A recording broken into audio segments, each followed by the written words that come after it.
What's up, everybody? Welcome to another episode of Leave Me Your Podcast. I'm Jason. Today, we're going to kind of put a pin in the burnout recovery situation. And I wanted to kind of talk about, what does burnout, the end of burnout, look like? What does recovery or getting past recovery look like? How does it look to be recovered? And it can look a lot different for a lot of people because depending on whether you're kept your job, which if you watch the last video, you'll see kind of at the very end of it, I kind of threw an extra tip in there about keeping your job and trying to get through it. If you still have your job, there's pain that deals with that. If you got fired, there's pain that you have to deal with there. If you got to go on a sabbatical, there's pain that has to deal with there. It's all pain. It's different pains. Like some's guilt, some shame, some is that guilt and shame can be directed at different people depending on the situation. It's all very ambiguous based on what your reality is. So ultimately, from my perspective, the ideal spot is enlightenment. And that sounds like a really big, heavy word. But at the end of the day, that is really what you need to understand is that as you've gone through that recovery process, you feel guilt. Whether that's because you lost your job, you can't support yourself or your family, whether that's because you took a sabbatical and you feel like you left your team out to dry, or whether that's you stayed in your company and tried to work through burnout your own way without losing your job, without quitting your job, and you're not the teammate you wanted to be for the last X number of months or years. All those things bring frustration and emotion and pain that you're not expecting and feels really bad in the moment. But it's not as bad as it looks, especially to people outside. If you're a strong enough employee that they would let you to go on sabbatical, that means that you are very impactful to the company and they would much rather your mental health be in a good spot and bring you back a month later, 2 months later, 3 months later, than lose you as an employee. Means that you are helpful and people like you and people trust you and believe in you and understand the value you bring. If you got laid off, obviously that's a different pain.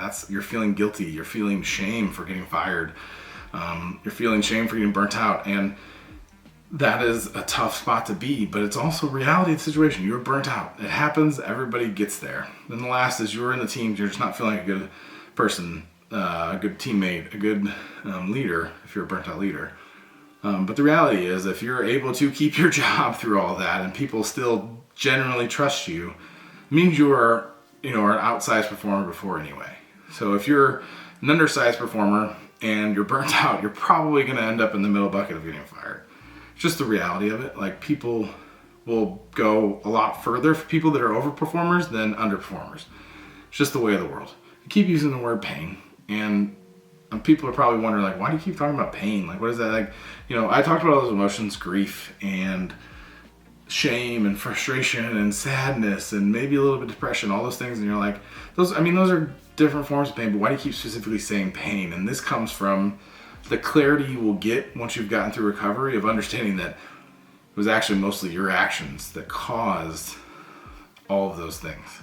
At the end of the day, what I found out and what a lot of people I've known and talked to that have gone through burnout have figured out is that by thine own hand, they burnt out.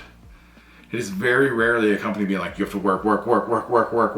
Now, they may have felt like the company was feeling that way, but ultimately at the end of the day, they were the ones making the decision to run themselves in the ground. If you went through the burnout, you were the one that ended up putting yourself in that situation. You didn't listen to your boundaries. You didn't respect your boundaries. You didn't communicate your boundaries. You didn't know your boundaries.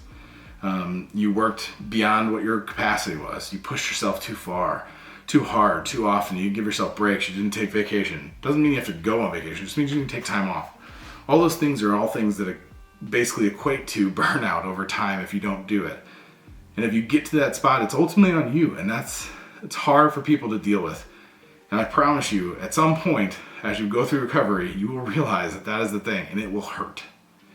It will hurt a lot, in some cases, depending on the impact. But at the end of the day, it's okay. You got to the point.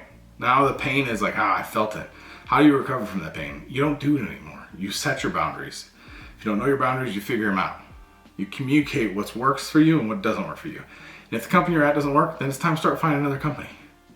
That's on you. You need to do that because I can tell you that you will not be as effective. After you felt burnout, you will not be able to ignore that anymore because you will set that boundary and say, I can't do that. because I can't burn out, and I don't want to lose my job. I don't want to be a bad teammate. I don't want to be whatever the thoughts you had during that time. You don't want to do that again. And you know how to get there. So now you need to figure out how to not get there. And that's on you. That's you laying out the plan, setting your boundaries, knowing your boundaries, making sure people respect your boundaries, and making sure you're in a company that will allow you to live in a space of balance. I hate that word.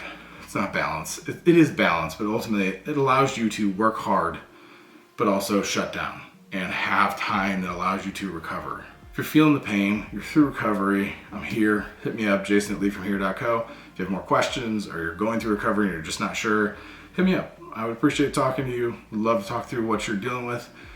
All social media platforms, all that. I appreciate you all. Take care.